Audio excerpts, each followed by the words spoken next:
America ने कहा कि अगर भारत अपनी डेटा गोपनीयता नीतियों को उनके हिसाब से नहीं बदलेगा तो भारतीय टेक कंपनियों को अमेरिका में कोई जगह नहीं मिलेगी।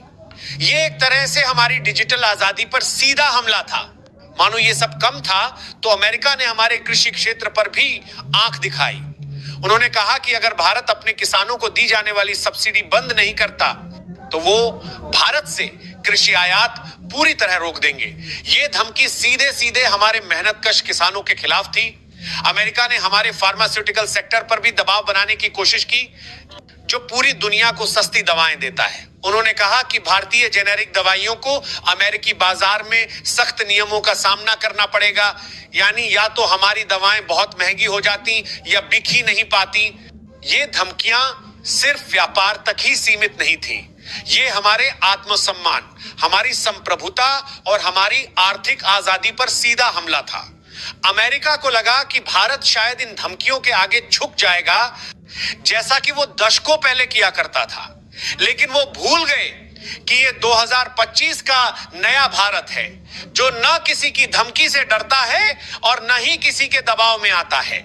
जब ये धमकियां भारत तक पहुंची तो हमने चुपचाप सहने की बजाय ऐसा जवाब दिया जिसने अमेरिका को पूरी तरह से हक्का बक्का कर दिया। भारत का पहला तगड़ा एक्शन हमारे विदेश मंत्रालय के एक सधे हुए बयान से शुरू हुआ। इसमें साफ साफ कहा गया कि भारत अपने राष्ट्रीय हितों की रक्षा करना बखूबी जानता है और किसी भी बाहरी दबाव के सामने कभी नहीं झुकेगा।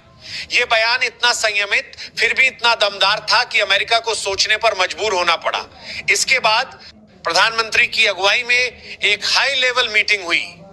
इसमें सभी ने एक बात पर सहमति जताई कि अब अमेरिका को उसी की भाषा में जवाब देने का समय आ गया है। भारत ने तुरंत एक मास्टर प्लान तैयार किया जिसे आत्मनिर्भर भारत का नाम दिया गया। इस प्लान में उन क्षेत्रों की पहचान की गई जहां अमेरिका भारत से सबसे ज्यादा मुनाफा कमाता था: फार्मास्यूटिकल्स, डेटा सेवाएं, कृषि उत्पाद और टेक्नोलॉजी।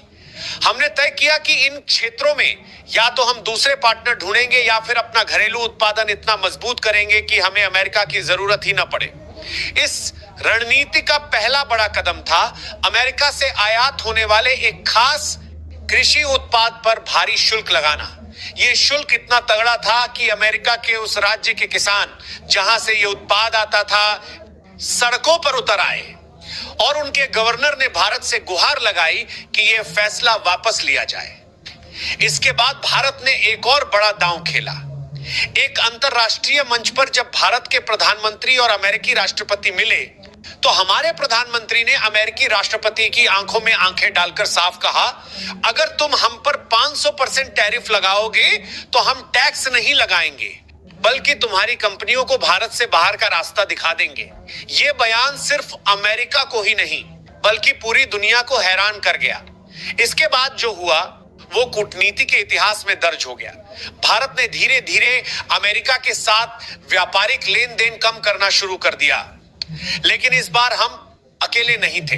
फ्रांस, जर्मनी, जापान और ब्राजील जैसे बड़े देश भारत के समर्थन में खड़े हो गए, क्योंकि वे भी अमेरिका की एक तरफा नीतियों से तंग आ चुके थे।